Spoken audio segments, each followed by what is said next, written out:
VinFast and So please follow me to have the second episode of E-VIN tips and tricks.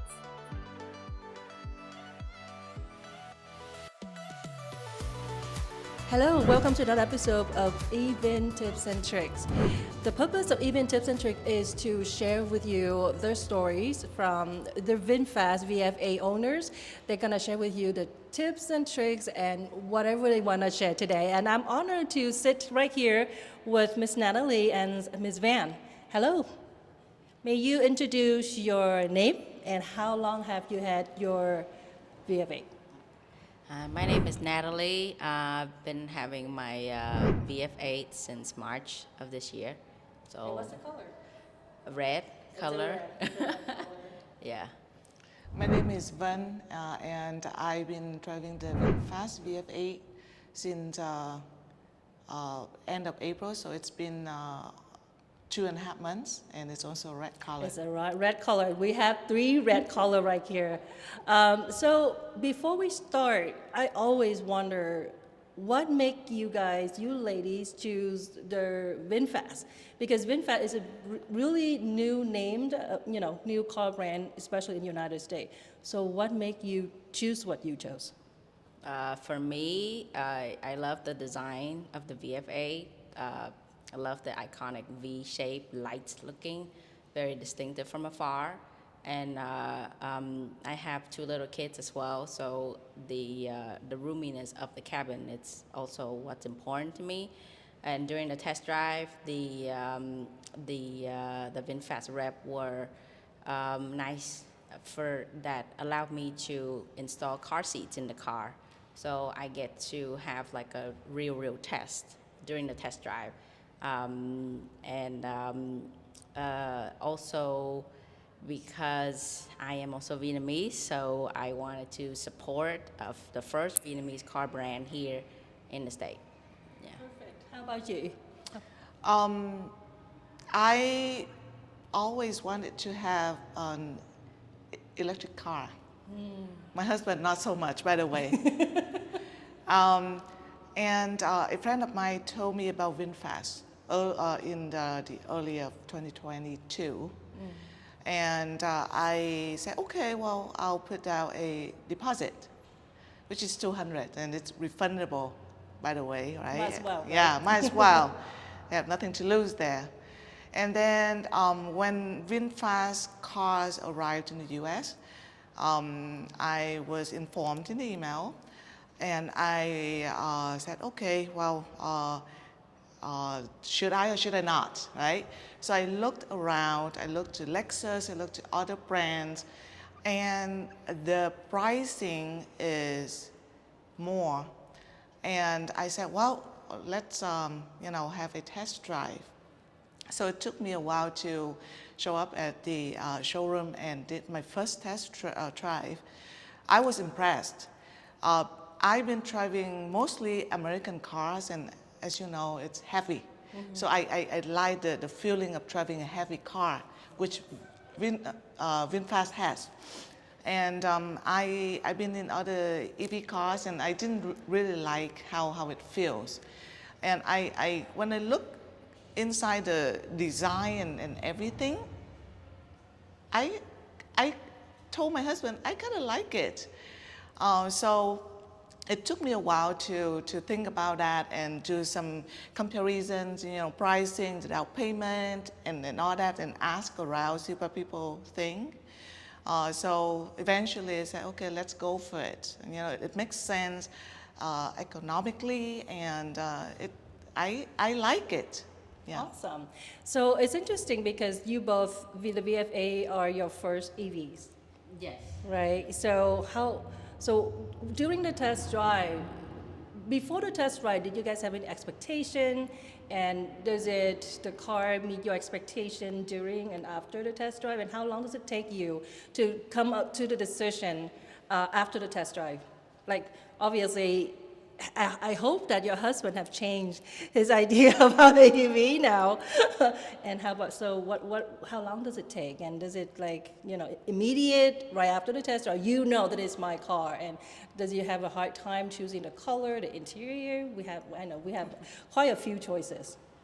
So for me, we've always wanted, we knew that the next car we have has to be an electric car.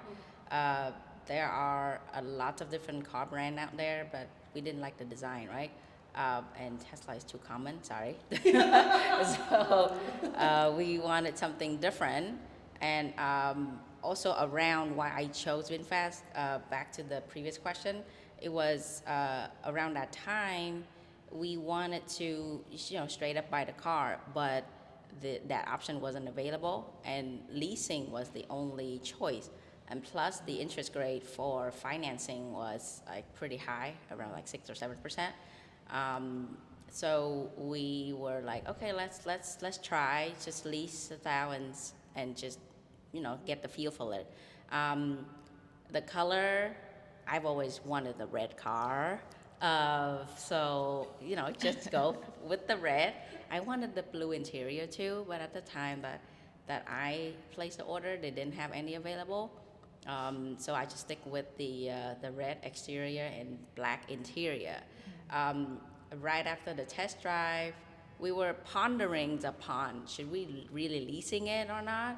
But back to the interest rate being high, so we're like, okay, let's go forward with it. We liked the test drive. The head-up display in the car was one of the things that we really liked in this VF8.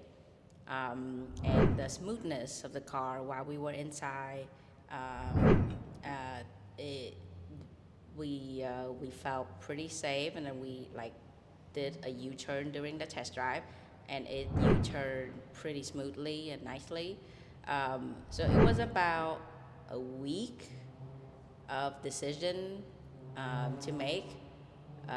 That we got at the car right on my birthday. Wow, what a great birthday. Yeah. How about you? Like I said, this is my first EV, so I had no idea what to expect to start with. It took me a while. The reason being is because I wanted to hear and listen, see if there's any problem with the car, knowing that it's the first Vietnamese made ever in the U.S., right? So obviously there could be some potential issues, right? Let's face it. So for me, I said, okay, so if I have a VinFast, there could be some technical issues that could come later that is unknown to everyone, not just me. So my husband, warned me about that, obviously, and I said, well, that one thing that I like is that knowing that it's the very first Vietnamese made, so probably there are not that many consumers yet, so I could get all the attention that I want, right? True. Yeah, so the service we're talking about. So, but so far, I'm impressed with the quality and the look and the feel, not just me, but from my family, who never had any EV or it's VinFast. So people test drove it, people looked inside, and they have positive comments, and some from people that I never talk with from on the street. So yeah, so that's so very positive. So just curiosity, so what is the mileage in your cars right now? 4,500. Oh my God. She does drive. The biggest chunk of the mileage was to Arizona. We drove there and back 770 miles. I did post that trip on my YouTube channel on just little nuances on how we were charging the car here and there, and what to expect when we were on the road, kind of thing. Yeah, we're gonna get into that. How about you, Jibang?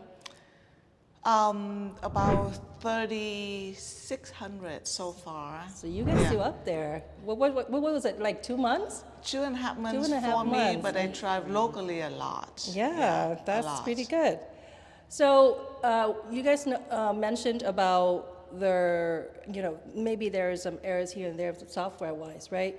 So from the moment that you pick up the car, drove home, would be probably 3 months, 2.5 months ago. Do you notice any changes at all with the software? Like for example, I would like to share my own experience is that sometimes there's a phase that there's certain alerts that just popped up, and then some reason it's gone, right? So do you notice that? Do you notice like improvement or anything regarding to software from the beginning to now? Is there any changes?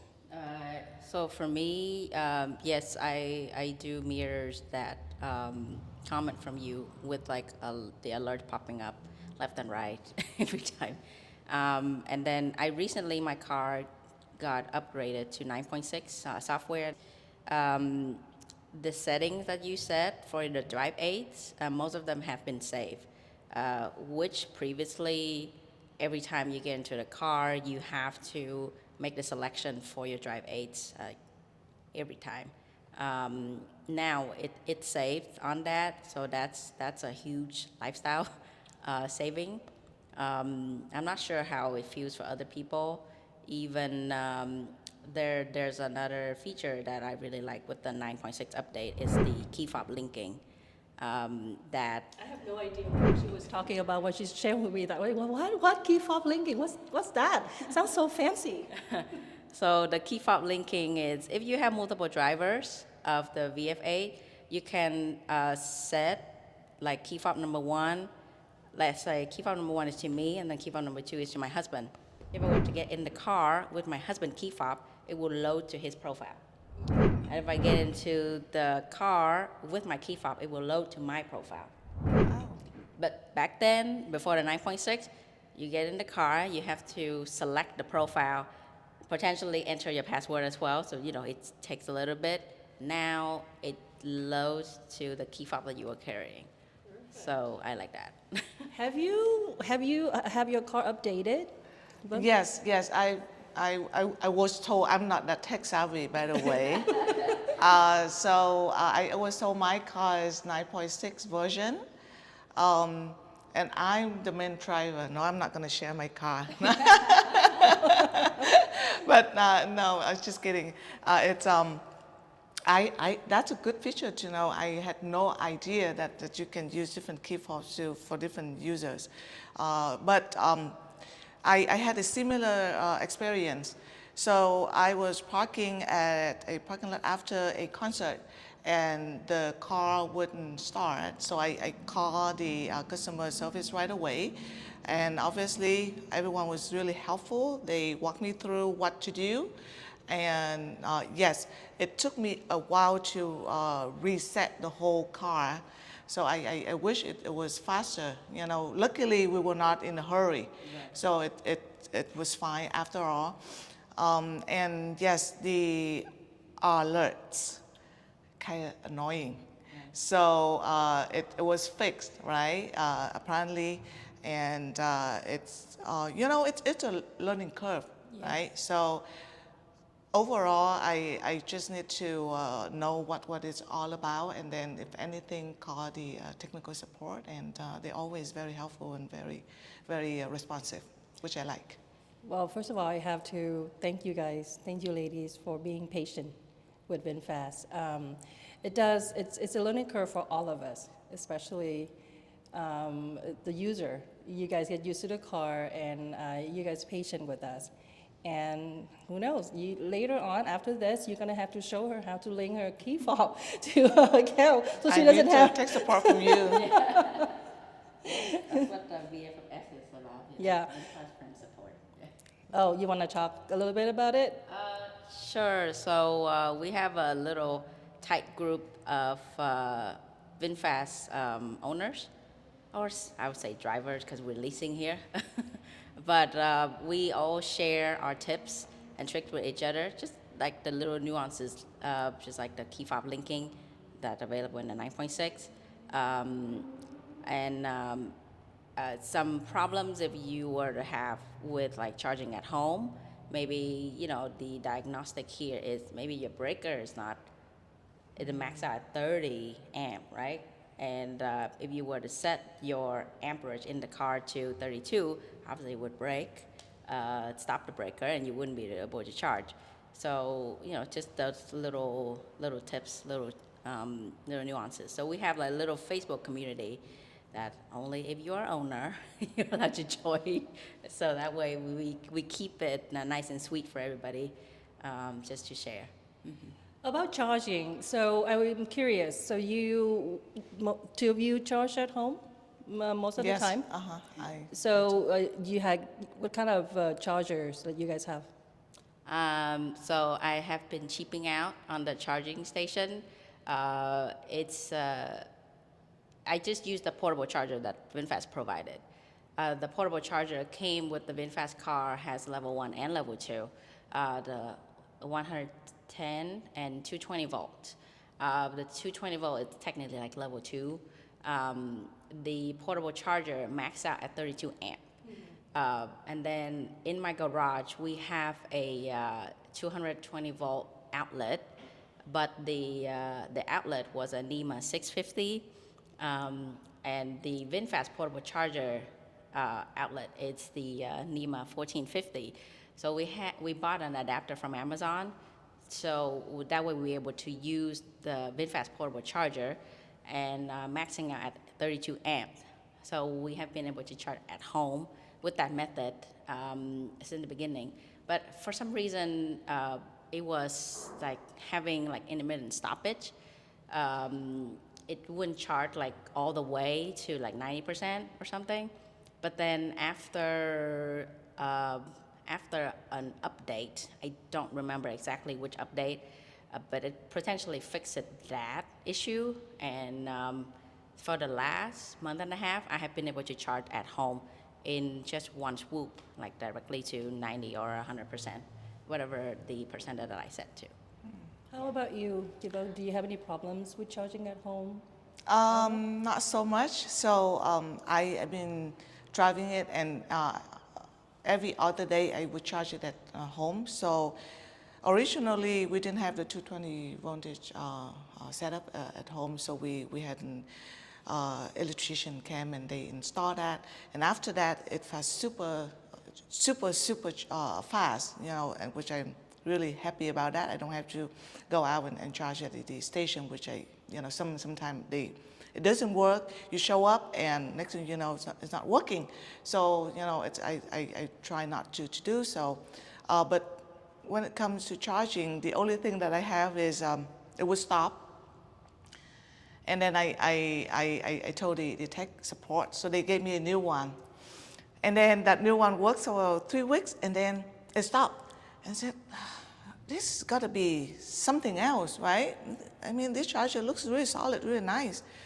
So I told my husband, and he just, plug it in. It turns out it's just because it got loose. Oh. That's all. And then it's been working wonderfully. Awesome. And plus you don't have to do the maintenance, which is every 5,000 miles. You have to do the oil change, For go sure. to the garage and stuff like that. Great. Yeah. Also, according to, especially in California, when you get an EV, it's a perk that you can apply for the clean air sticker. Yeah. So how is that process with you guys? Have you? So yes, I don't remember the exact time frame that I applied. Probably a month after I had the VFA, then I started applying for the clean air vehicle stickers. And you would go through DMV website and apply for it and mail the form to the DMV with a check. I believe, if I remember correctly, it was like about $20 or $30. And then I recently received my clean air stickers. So it took exactly 2 months for them to process and send it home. And this sticker is valid through September 2025. It allows me to drive in the carpool lane if I was driving by myself in an electric car. So, that would cut down on commute time and stuff. Mm-hmm. So therefore, you cannot wait to get yours soon. I'll do it right now today, right after. How about outside charging? And do you guys utilize the app to charge? And how familiar are you guys with the app? We don't charge outside that often. The time that we charge outside was during our road trip to Arizona, and we knew that VinFast and Electrify America partner with each other. In the VinFast app, when we entered our destination, it was showing where we could charge, but we were potentially only picking to charge at Electrify America due to the plug and charge feature. And the plug and charge, simply put, would just be you go to the charging station, you plug it in, it charge your car and charge your credit card, and it show up in your VinFast app. That way, you don't have to pull out your credit card or download an Electrify America app. So on our way from California to Arizona, I had to initiate the charge on the VinFast app, because when you go to the VinFast app, you click navigation, charging, you select Electrify America station, and then it would ask for what station number it was, right? And you select that station, initiating the charge. Then you had about like 2 minutes to plug in the charging port, and then it was doing some authenticating, and then it started charging your car. But then our discovery was on our way home, I did not have to initiate anything. I just plug it in, and it started charging wonderfully. And charge my car, charge my credit card, and it show up on my VinFast app, all the transactions that I had. That way, I only have it in one place versus having to download the Electrify America app. Obviously, with EV Go, ChargePoint, Electrify America app, I could download their app as well, pay their membership fee to get a reduced rate, but then we don't go travel and road trip that often. That's why we just use everything through the VinFast app. It's just a few, one less app to download on your phone. True. And it helps for the people that don't want to download the app. And if they know that it's already being available in the VinFast app, they just use it through there that way. But make sure you have to have a credit card on your VinFast app. Then you'll be able to utilize it. That's a good tip. Yeah. So do you charge outside a lot, and any problems at all with charging outside with the VF8? So I've been using EVgo or ChargePoint when I was outside and needed to charge. Somehow every time my kids always with me, so they help me out with all that app. So that tells you it's not that hard, but the app downloading and all that connecting to your credit card, so it charges both your car and the credit card. I never try any other station. So like I said, I try to charge at home, minimize the trip outside so that I don't have to use the any of the charging station. I remember there's one time that you would share with us the trip to San Diego. Yeah. That you did it, and you did not charge on the way back. How was it? So I had it at 100% before we left home. We went there, it's about 85 miles, so it's down to 56%. We parked the car there at the hotel, did not drive for 2 days, and then we drove back. And then it's down to 6% by the time we got home. We purposely do that because, like I said, I do not want to charge along the way, try to avoid any charging station, and it worked. Yeah, so I have no problem with that type of distance. So now if we were to drive a longer distance, then, obviously I have to plan it out a little bit better. Great. So after 3 months, 2.5 months having the car, so how do you feel? For me personally, I think I know the car behavior, so I'm kind of tweak my behavior with the car.